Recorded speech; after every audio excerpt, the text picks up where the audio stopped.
जिस धरती ते खड़े हैं, जिस सरजमीन ते खड़े हैं, उथों एक अजीब जिहड़ी प्रेरणा मिलती है, इहदे च एक वाइब्रेशन आ, वो आपदे आप ही महसूस हुंदी है गल। सो गुरु साहब की बख्शी हुई फतेह की सांझ पाइए, आगाज करिए। वाहिगुरू जी का खालसा, वाहिगुरू जी की फतेह। इस धरती ने प्रेरणा दिती ते बाबा बंदा सिंह बहादुर ने खालसा राज की स्थापना की। आगाज भी इत्थों ही होया। साडी पातशाही दावा इत्थों रखिया गया। इत्थों उस पातशाही दावे ने एक जिहड़ी उहदी नींह या फाउंडेशन इत्थों बनी। उस तो बाद 18वीं सदी च बाबा बंदा सिंह बहादुर की रियासत तो बाद 18वीं सदी च जाने आपां, जदों फिर असी संघर्ष कर रहे सी, पछाण दा, होंद दा सिरां दे मुੱਲ पई जांदे सी, नेजियां ते टंगे गए सिर, मीर मन्नू तो लैके मसे रंगड़ तो लैके होर बथेरा जुल्म किया गया। अफगानियां ने, दुरानियां ने, मुगलों ने, पर कौम नहीं डोली। उस वेले कौम दे महान जरनैल जिहड़ी गुलाम मानसिकता, देखो जिहड़ियां रियासतां हुंदियां हमेशा ही रियासतां दी एक थोड़े उत्ते दबाव, जिहड़ा मानसिक दबाव हमेशा बनिया रहिंदा भी इहो जी कोई गल ना हो जे भी सानू फड़ लैण, सानू जेलां च सिट देण।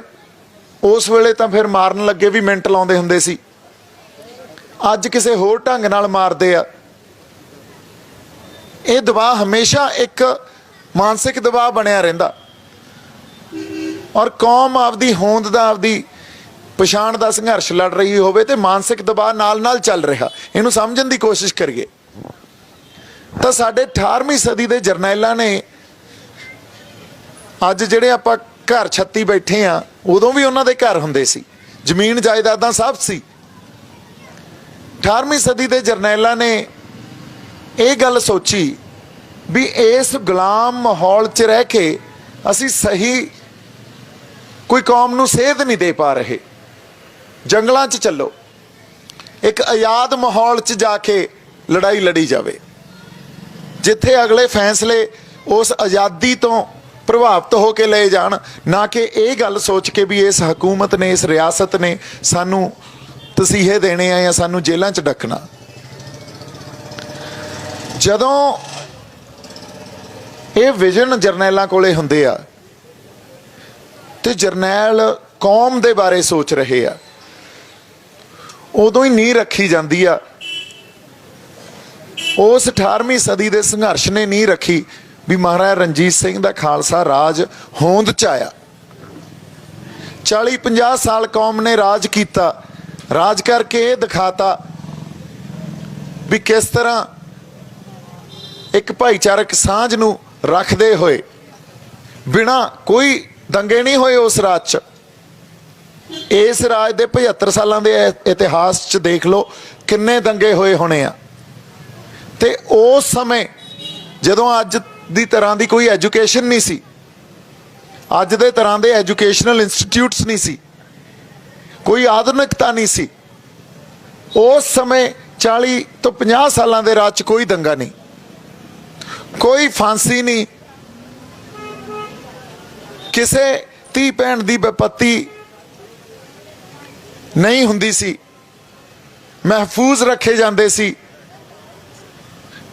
पर अज जिहड़े आपां समाज च खड़े आ, जदों साडे कोलों साडा राज गया, उस तो बाद एक लंबी 150 साल की गुलामी साडे गलां च पई, जिन्हों करदे प्रतख रूप च असीं समझिया ही नहीं। उहदी पहली समझ उदों आई जदों संत जरनैल सिंह भिंडरां वालियां ने ये गल कौम नूं समझाई भी असीं गुलाम आ। जे संतां दी शहादत महता चौंक होई हुंदी तां भी साडे ओह ਸਤਿਕਾਰਯੋਗ ਤੇ ਮਹਾਨ ਸ਼ਹੀਦ ਹੋਣੇ ਸੀ। ਪਰ ਜੇ ਉਹੀ ਸ਼ਹਾਦਤ ਅਕਾਲ ਤਖਤ ਸਾਹਿਬ ਤੇ ਹੋਈ ਤੇ ਹਕੂਮਤ ਨੇ ਟੈਂਕ ਚੜਾਏ ਸਾਡੇ ਸਭ ਤੋਂ ਮੁਕੱਦਸ ਸਥਾਨ ਤੇ, ਇਹ ਗੱਲ ਪ੍ਰਤੱਖ ਰੂਪ 'ਚ ਸਾਡੇ ਸਮਝ ਆ ਗਈ ਵੀ ਜੇ ਇੱਥੋਂ ਤੱਕ ਜਾ ਸਕਦੇ ਆ ਫਿਰ ਇਹ ਕਿਸੇ ਵੀ ਹੱਦ ਤੱਕ ਜਾ ਸਕਦੇ ਆ। ਹੁਣ ਉਸ ਵੇਲੇ ਤੱਕ ਸੰਤ ਆਪ ਦਮਦਮੀ ਟਕਸਾਲ ਦੇ ਮੁਖੀ ਸੀ ਤੇ ਟਕਸਾਲ ਦੀ ਇੱਕ ਪਰੰਪਰਾ ਸੀ ਵੀ ਜਦੋਂ ਵੀ ਕੋਈ ਮੁਖੀ ਜਾਂਦਾ ਜਾਂ ਅਕਾਲ ਚਲਾਣਾ ਕਰਦੇ ਆ ਅਗਲਾ ਮੁਖੀ ਥਾਪ ਜਾਂਦੇ ਆ। ਸੰਤਾਂ ਨੇ ਅਗਲਾ ਮੁਖੀ ਵੀ ਨਹੀਂ ਥਾਪਿਆ। ਇਹਦੇ ਪਿੱਛੇ ਕਾਰਨ ਸੀ, ਇਹਦੇ ਪਿੱਛੇ ਇੱਕ ਬਹੁਤ ਵੱਡਾ ਕਾਰਨ ਇਹ ਸੀ ਕਿਉਂਕਿ ਇਹ ਗੱਲ ਸੰਤਾਂ ਨੂੰ ਸਮਝ ਆ ਚੁੱਕੀ ਸੀ ਵੀ ਜਿਹੜੀ ਲੜਾਈ ਆ ਉਹ ਸਾਡੀਆਂ ਸੰਸਥਾਵਾਂ ਦੀ ਜਾਂ ਸਾਡੀਆਂ ਆਰਗੇਨਾਈਜੇਸ਼ਨਸ ਦੀ ਜਾਂ ਪਾਰਟੀਆਂ ਦੀ ਜਾਂ ਟਕਸਾਲਾਂ ਦੀ ਲੜਾਈ ਨਹੀਂ ਹੈ। ਲੜਾਈ ਇਹ ਤੋਂ ਉੱਤੇ ਉੱਠ ਚੁੱਕੀ ਆ। ਹੁਣ ਤਾਂ ਸਾਰੀ ਕੌਮ ਨੂੰ ਇਕੱਠੇ ਹੋ ਕੇ ਲੜਾਈ ਲੜਨੀ ਪਊ। ਟਕਸਾਲਾਂ ਦਾ ਮੁਖੀ ਥਾਪ ਕੇ ਮੈਂ ਇੱਕ ਟਕਸਾਲ ਦੀ ਲੜਾਈ ਨਹੀਂ ਲੜ ਰਿਹਾ, ਇਹ ਤਾਂ ਕੌਮ ਨੂੰ ਲੜਾਈ ਲੜਨੀ ਪਊਗੀ। ਹੁਣ ਇਸੇ ਕਰਕੇ ਵਾਰ-ਵਾਰ ਕਹਿੰਦੇ ਰਹੇ ਇਹ ਗਲੋਂ ਲਾਉਣੀ ਪੈਣੀ ਆ ਸਾਨੂੰ, ਜਿਹੜੀ ਗੁਲਾਮੀ ਸਾਡੇ ਮਾਨਸਿਕ ਤੇ ਸਰੀਰਕ ਰੂਪ 'ਚ ਵੀ ਅਸੀਂ ਹੰਢਾ ਰਹੇ ਹਾਂ। ਕਿਉਂਕਿ ਜਦੋਂ ਜੀ ਕਰਦਾ ਸਾਡੇ ਤੇ ਕੇਸ ਪਾ ਦਿੰਦੇ ਆ, ਜਦੋਂ ਆਪਦੇ ਹੱਕ ਨਾਲ ਲੈਣ ਨਿਕਲਦੇ ਆ ਉਦੋਂ ਹੀ UAPA ਲੱਗਦਾ, ਜਦੋਂ ਆਪਦੀ ਕੌਮੀਅਤ ਦੀ ਗੱਲ ਕਰਦੇ ਆ ਉਦੋਂ ਹੀ UAPA ਲਾ ਦਿੰਦੇ ਆ, ਜੇਲ੍ਹਾਂ 'ਚ ਸਿੱਟ ਦਿੰਦੇ ਆ। ਸੋ ਇਹ ਗੁਲਾਮੀ ਦੀਆਂ ਨਿਸ਼ਾਨੀਆਂ ਹੁੰਦੀਆਂ ਜਿੱਥੇ ਤੁਸੀਂ ਆਪਦੇ ਹੱਕਾਂ ਦੀ ਗੱਲ ਨਹੀਂ ਕਰ ਸਕਦੇ, ਪਰ ਸਰਹੱਦਾਂ ਤੇ ਜਾ ਕੇ ਜੇ ਤੁਸੀਂ ਲੜੋਗੇ ਫਿਰ ਤੁਹਾਨੂੰ ਦੇਸ਼ ਭਗਤ ਕਹਿਣਗੇ, ਜੇ ਆਪਦੇ ਹੱਕਾਂ ਲਈ ਲੜੋਗੇ ਤਾਂ ਫਿਰ ਤੁਹਾਨੂੰ ਦੇਸ਼ ਧਰੋਹੀ ਕਹਿਣਗੇ। ਸੋ ਲੜਾਈ ਸਾਡੀਆਂ ਪਾਰਟੀਆਂ ਤੋਂ, ਸਾਡੀ ਆਰਗੇਨਾਈਜੇਸ਼ਨਸ ਤੋਂ, ਸਾਡੀਆਂ ਸੰਸਥਾਵਾਂ ਤੋਂ ਉੱਤੇ ਉੱਠ ਚੁੱਕੀ ਆ। ਕੌਮ ਨੂੰ ਲੜਾਈ ਇਕਜੁੱਟ ਹੋ ਕੇ ਲੜਨੀ ਪੈਣੀ ਆ। ਪਰ ਕਿੰਨੇ ਤਰ੍ਹਾਂ ਦੇ ਵਖਰੇਵੇਂ, ਕਿੰਨੀਆਂ ਪਾਰਟੀਆਂ, ਕਿੰਨੀਆਂ ਆਰਗੇਨਾਈਜੇਸ਼ਨਸ ਆਪਸ 'ਚ ਅਸੀਂ ਕਿੰਨੀਆਂ ਵੰਡਾਂ 'ਚ ਵੰਡੇ ਗਏ ਆ। ਜਦੋਂ ਤੱਕ ਇਹ ਗੱਲ ਸਾਡੇ ਸਮਝ ਨਹੀਂ ਆਊਗੀ ਉਦੋਂ ਤੱਕ ਅਸੀਂ ਇਸ ਤਰ੍ਹਾਂ ਹੀ ਖੁਆਰ ਹੁੰਦੇ ਰਹਾਂਗੇ। ਜਦੋਂ ਤੱਕ ਸਾਨੂੰ ਇਹ ਨਹੀਂ ਸਮਝ ਆਊਗਾ ਵੀ ਜਿਹੜਾ ਦੁਸ਼ਮਣ ਆ ਉਹ ਵਾਕਈ ਰਾਵਣ ਵਾਂਗੂ ਉਹਦੇ 10 ਸਿਰ ਆ। ਕਦੇ ਉਹ ਕਾਂਗਰਸ ਦੇ ਰੂਪ 'ਚ ਆਉਂਦਾ, ਕਦੇ BJP ਦੇ ਰੂਪ 'ਚ ਆਉਂਦਾ, ਕਦੇ ਆਮ ਆਦਮੀ ਪਾਰਟੀ ਦੇ ਰੂਪ 'ਚ ਆਉਂਦਾ, ਕਦੇ ਸਾਡੇ 'ਚੋਂ ਹੀ ਸਾਡੇ ਬੰਦੇ ਉਸ ਰਾਵਣ ਦੇ ਇੱਕ ਸਿਰ ਨੂੰ ਰਿਪਰੈਜ਼ੈਂਟ ਕਰਦੇ ਆ। ਸਾਨੂੰ ਦੁਸ਼ਮਣ ਦੀ ਪਛਾਣ ਹੈ ਹੀ ਨਹੀਂ, ਸਾਨੂੰ ਦੁਸ਼ਮਣ ਦੀ ਪਛਾਣ ਕਰਨੀ ਪਊ ਤੇ ਸਾਨੂੰ ਆਪਦੇ ਜਰਨੈਲਾਂ ਦੀ ਵੀ ਪਛਾਣ ਕਰਨੀ ਪਊ। ਤੇ ਕੌਮ ਦੇ ਅੰਦਰ ਜਿਹੜੀਆਂ ਅੱਜ ਵਖਰੇਵੇਂ ਤੇ ਵੰਡਾਂ ਠੀਕ ਆ ਉਹ ਐਗਜ਼ਿਸਟ ਕਰ ਰਹੀਆਂ, ਪਰ ਉਹ ਤੋਂ ਉੱਤੇ ਉੱਠਣਾ ਪਊਗਾ। ਜੇ ਉਹ ਤੋਂ ਉੱਤੇ ਨਹੀਂ ਉੱਠੇ, ਹੁਣ ਇੱਕ ਇੱਥੇ ਆਪਾਂ ਐਗਜ਼ਾਮਪਲ ਅੱਜ ਦੀ ਜੋ ਪ੍ਰੈਜ਼ੈਂਟ ਸਿਚੁਏਸ਼ਨ 'ਚ ਦੇਖਦੇ ਆ ਉਹ ਇਹ ਆ ਵੀ ਜਦੋਂ ਜਦੋਂ ਬਾਦਲ ਸਾਹਿਬ ਸੈਂਟਰ ਦੇ ਨਾਲ ਚੱਲੇ, ਸੈਂਟਰ ਉਹਨਾਂ ਨੂੰ ਵਰਤਦਾ ਰਿਹਾ। ਇੱਕ ਸਮਾਂ ਇਹ ਆ ਗਿਆ ਸੈਂਟਰ ਨੂੰ ਇਹ ਲੱਗਿਆ ਵੀ ਇਹਨਾਂ ਨੂੰ ਹੁਣ ਖਤਮ ਕਰੋ, ਨਵੀਂ ਧਿਰ ਖੜੀ ਕਰਦੇ ਆ। ਉਹਨਾਂ ਤੋਂ ਪੰਥ ਵਿਰੋਧੀ ਕੰਮ ਕਰਾ ਕੇ ਉਹਨਾਂ ਨੂੰ ਹੀ ਖਤਮ ਕਰਾ ਗਏ। ਸੋ ਇਹਦੇ ਨਾਲ ਹੋਇਆ ਕੀ, ਉਹਨਾਂ ਨੂੰ ਤਾਂ ਖਤਮ ਕਰਾ ਗਏ ਪਰ ਪੰਥਕ ਸਪੇਸ ਜਿਹੜੀ ਪਈ ਸੀ ਜਿੱਥੇ ਮਾਨ ਸਾਹਿਬ ਨੂੰ ਇੱਕ ਕੋਨੇ 'ਚ ਧੱਕ ਕੇ ਲੈ ਗਏ ਸੀ। ਕਿਉਂਕਿ ਮਾਨ ਸਾਹਿਬ ਬੇਦਾਗ ਸ਼ਖਸੀਅਤ ਪਿਛਲੇ 40 ਸਾਲਾਂ ਤੋਂ ਸਾਡਾ ਸੰਘਰਸ਼ ਕਰ ਰਹੇ ਆ, ਪਰ ਸਾਡੇ ਅੱਗੇ ਉਹਨਾਂ ਨੇ ਕਦੇ ਪ੍ਰੈਜ਼ੈਂਟ ਹੀ ਨਹੀਂ ਕੀਤੇ। ਹਮੇਸ਼ਾ ਪ੍ਰੈਜ਼ੈਂਟ ਇਸ ਤਰ੍ਹਾਂ ਕਰਦੇ ਰਹੇ ਵੀ ਇਹਨੂੰ ਤਾਂ ਸਿਆਸਤ ਹੀ ਨਹੀਂ ਆਉਂਦੀ। ਜਿਵੇਂ ਉਹਨਾਂ ਨੂੰ ਸਾਰਿਆਂ ਨੂੰ ਸਿਆਸਤ ਆਉਂਦੀ ਹੈ ਤੇ ਮਾਨ ਸਾਹਿਬ ਨੂੰ ਨਹੀਂ ਆਉਂਦੀ। ਮਾਨ ਸਾਹਿਬ ਨੇ 40 ਸਾਲਾਂ ਤੋਂ ਸਾਡੀ ਕੌਮੀਅਤ ਨੂੰ ਵੀ ਚੱਕੀ ਰੱਖਿਆ, ਸਾਡੇ ਹੱਕਾਂ ਦੀ ਆਵਾਜ਼ ਵੀ ਬੁਲੰਦ ਕੀਤੀ, ਸਾਡੀ ਸੋਵਰੇਨਟੀ, ਸਾਡੇ ਪਾਤਸ਼ਾਹੀ ਦਾਅਵੇ ਨੂੰ ਵੀ ਚੱਕੀ ਰੱਖਿਆ, ਉਹਦੀ ਰਾਖੀ ਕਰਦੇ ਰਹੇ। ਪਰ ਸਾਡੀ ਪਛਾਣ 'ਚ ਇਹ ਗੱਲ ਨਹੀਂ ਆਈ, ਸਾਡੀ ਸਮਝ 'ਚ ਇਹ ਗੱਲ ਨਹੀਂ ਆਈ। ਫਿਰ ਜਿਹੜੀ ਪੰਥਕ ਧਿਰ ਇੱਥੇ ਰਾਜ ਕਰਦੀ ਰਹੀ ਉਹਨਾਂ ਨੂੰ ਪੰਥ ਦੇ ਖਿਲਾਫ ਵਰਤ ਕੇ ਉਹਨਾਂ ਨੂੰ ਖਤਮ ਕਰਤਾ। ਜੇ ਉਹ ਖਤਮ ਹੋਏ ਇਹਦਾ ਮਤਲਬ ਉਹ ਸਪੇਸ, ਉਹ ਜਗ੍ਹਾ ਖਾਲੀ ਹੋਈ ਤੇ ਅੱਜ ਉਹ ਜਗ੍ਹਾ ਜਿਹੜੀ ਖਾਲੀ ਹੋ ਗਈ ਆ ਉਹਨੂੰ ਕੋਈ ਪੰਥਕ ਧਿਰ ਭਰੂਗੀ ਜਾਂ ਸਰਕਾਰ ਦੀ ਕੋਈ ਧਿਰ ਭਰੂਗੀ।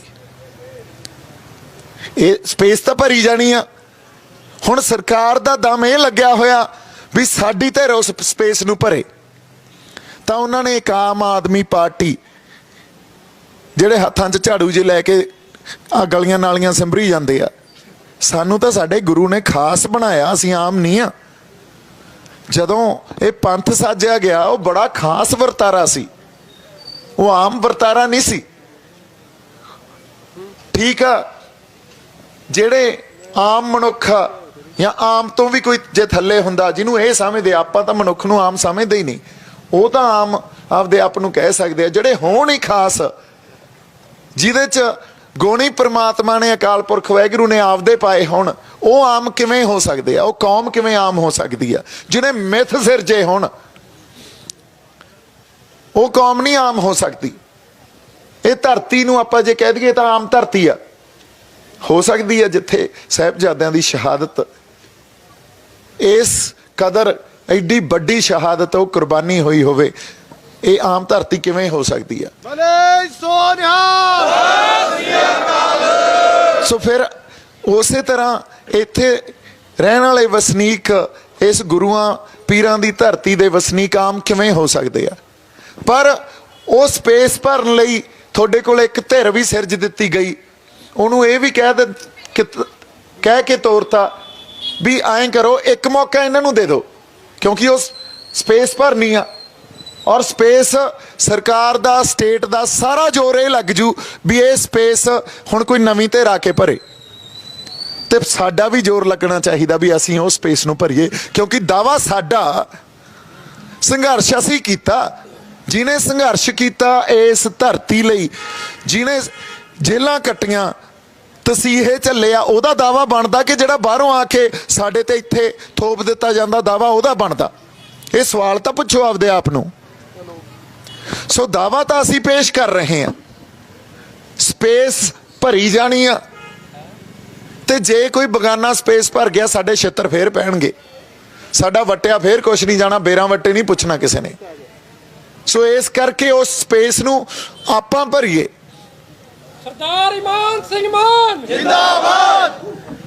ਇਹੀ ਜਿਹੜੀਆਂ ਬੇਨਤੀਆਂ ਸੰਗਤ ਨੂੰ ਕਰਨੀਆਂ ਸੀ ਵੀ ਗੱਲਾਂ ਨੂੰ ਸਮਝੀਏ ਤਾਂ ਸਹੀ, ਤੇ ਜੇ ਸਾਡੀ ਆਵਾਜ਼ ਅਸੈਂਬਲੀਆਂ 'ਚ, ਪਾਰਲੀਮੈਂਟਾਂ 'ਚ ਗੂੰਜਣੋਂ ਬੰਦ ਹੋ ਗਈ ਨਾ, ਫਿਰ ਕੱਲ ਨੂੰ ਇਹ ਨਹੀਂ ਅਸੀਂ ਕਹਿ ਸਕਦੇ ਵੀ ਅਸੀਂ ਆਪਦੀ ਹੋਂਦ ਦੀ ਲੜਾਈ ਲੜ ਰਹੇ ਹਾਂ। ਮੌਕੇ ਤਾਂ ਆਏ ਆ, ਅਸੀਂ ਨਹੀਂ ਖੜੇ, ਅਸੀਂ ਨਹੀਂ ਪਛਾਣੇ ਸਾਡੇ ਜਰਨੈਲ ਕੌਣ ਆ, ਸਾਡੇ ਆਗੂ ਕੌਣ ਆ। ਔਰ ਇੱਕ ਹੋਰ ਗੱਲ ਆ, ਕਈ ਤਰ੍ਹਾਂ ਇਹ ਆ ਜਿਹੜੀਆਂ ਇਹ ਸੋਚਦੀਆਂ ਵੀ ਵੋਟਾਂ ਸਾਡਾ ਇਹਦੇ ਨਾਲ ਕੁਝ ਸੁਧਰ ਨਹੀਂ ਸਕਦਾ, ਪਰ ਅੱਜ ਲੋੜ ਇਹ ਆ ਵੀ ਪੰਥਕ ਧਿਰਾਂ ਜਿਹੜੀ ਵੋਟ 'ਚ ਸਾਡੀ, ਵੋਟ ਪੋਲੀਟਿਕਸ 'ਚ ਸਾਡੀ ਨੁਮਾਇੰਦਗੀ ਕਰ ਰਹੀ ਆ, ਉਹਨੂੰ ਇਕੱਠੇ ਹੋ ਕੇ ਸਾਥ ਦੇਣ, ਤੇ ਵੋਟ ਪੋਲੀਟਿਕਸ ਵਾਲੀ ਧਿਰ ਜਿਹੜੀ ਸੰਘਰਸ਼ ਕਰ ਰਹੇ ਆ ਸਮਾਜਿਕ ਲੈਵਲ ਤੇ, ਉਹ ਉਹਨਾਂ ਦਾ ਸਾਥ ਦੇਣ। ਆਪਸ 'ਚ ਕੋਆਰਡੀਨੇਸ਼ਨ ਤਾਂ ਬਣਾ ਕੇ ਚੱਲੀਏ। ਜੇ ਹੁਣ ਵੀ ਵਖਰੇਵੇਂ ਤੇ ਅੱਡ ਅੱਡ ਤੁਰੇ ਫਿਰਦੇ ਰਹੇ, ਫਿਰ ਜਿਹੜੀਆਂ ਸ਼ਹਾਦਤਾਂ ਹੋਈਆਂ ਪਿੱਛੇ, ਉਹ ਸਾਰੀਆਂ ਖੂਹ ਖਾਤੇ 'ਚ ਪਾ ਦਾਂਗੇ ਅਸੀਂ। ਫਿਰ ਸਾਡੀ ਜ਼ਮੀਰ ਤੇ ਅਸੀਂ ਬੇਗੈਰਤ ਹੋ ਜਾਾਂਗੇ, ਗੁਰੂ ਵਾਲੇ ਪਾਸੇ ਮੂੰਹ ਨਹੀਂ ਰਹਿਣਾ। ਇੱਕ ਵਾਰੀ ਜੇ ਮੂੰਹ ਗੁਰੂ ਵਾਲੇ ਪਾਸੇ ਕਰਕੇ ਤੁਰਾਂਗੇ ਤਾਂ ਫਿਰ ਸਾਡੇ ਗੱਲ ਵੀ ਸਮਝ 'ਚ ਆ ਜੂ ਵੀ ਅਸੀਂ ਲੜਾਈ ਕੀ ਲੜ ਰਹੇ ਹਾਂ। ਸੋ ਲੜਾਈ ਫਸਲਾਂ ਦੀ ਨਹੀਂ ਸੀ, ਨਸਲਾਂ ਦੀ ਲੜਾਈ ਆ ਇੱਥੇ।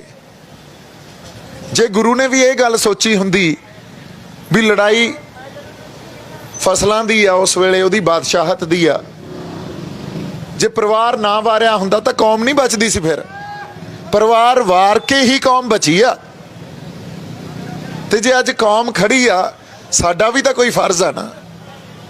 ਸੋ ਇਸ ਕਰਕੇ ਨਾ ਤਾਂ ਅਸੀਂ ਬੇਗੈਰਤ ਹਾਂ, ਨਾ ਅਸੀਂ ਉਹਨਾਂ ਚੋਂ ਆ ਜਿਨ੍ਹਾਂ ਦੀਆਂ ਜ਼ਮੀਰਾਂ ਨਹੀਂ ਜਾਗਦੀਆਂ।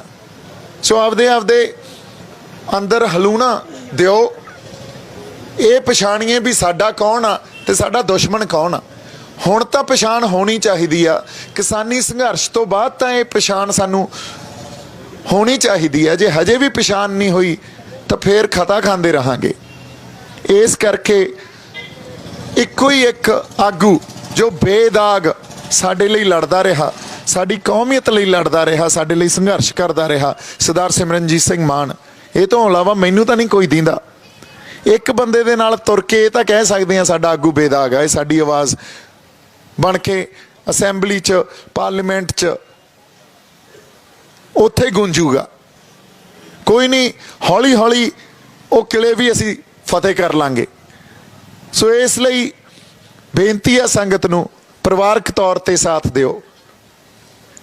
ਸਾਨੂੰ ਇਹ ਨਾ ਕਹਿਣਾ ਪਵੇ ਸਰਦਾਰ ਇਮਾਨ ਸਿੰਘ ਮਾਨ ਨੂੰ ਜਾਂ ਸਰਦਾਰ ਸਿਮਰਨਜੀਤ ਸਿੰਘ ਮਾਨ ਨੂੰ ਵੀ ਅਸੀਂ ਵੋਟਾਂ ਮੰਗਣ ਆਏ ਆ। ਇਹ ਤਾਂ ਸਾਡਾ ਫਰਜ਼ ਹੈ। ਇਹਨਾਂ ਨੂੰ ਕਹੀਏ ਸਰਦਾਰ ਜੀ ਤੁਸੀਂ ਬੇਫਿਕਰ ਰਹੋ, ਸਾਡਾ ਹੀ ਕੌਮੀਅਤ ਦੀ ਸਾਂਝ ਆ, ਸਾਡੀ ਕੌਮੀ ਸਾਂਝ ਆ, ਸਾਡਾ ਪਰਿਵਾਰਕ ਫਰਜ਼ ਆ ਵੀ ਅਸੀਂ ਤੁਹਾਡੇ ਨਾਲ ਹੀ ਆ। ਇੱਕ ਵਾਰੀ ਆਪਦੀ ਧਿਰ ਪੈਦਾ ਕਰੀਏ, ਪੰਜਾਬ ਦੀ ਸਿਆਸਤ ਸਿਰਜੀਏ ਤੇ ਉਹ ਸਪੇਸ ਜਿਹੜੀ ਖਾਲੀ ਹੋਈ ਆ, ਉਹ ਵੈਕਿਊਮ ਜਿਹੜਾ ਕ੍ਰੀਏਟ ਹੋਇਆ ਉਹਨੂੰ ਭਰੀਏ। ਨਹੀਂ ਤਾਂ ਉਹ ਬਗਾਨੇ ਭਰ ਜਾਣਗੇ, ਸਾਡੇ ਹੱਥ ਪੱਲੇ ਫੇਰ ਕੁਛ ਨਹੀਂ ਪੈਣਾ। ਇੰਨੀਆਂ ਕੁ ਗੱਲਾਂ ਆਪਾਂ ਕਰਨੀਆਂ ਸੀ। ਮੇਰੇ ਵੱਲੋਂ ਬਹੁਤ ਸਾਰਾ ਪਿਆਰ ਤੇ ਸਤਿਕਾਰ। ਜਿਉਂਦੇ ਵਾਸਤੇ ਰਹੋ। ਵਾਹਿਗੁਰੂ ਜੀ ਕਾ ਖਾਲਸਾ, ਵਾਹਿਗੁਰੂ ਜੀ ਕੀ ਫਤਿਹ।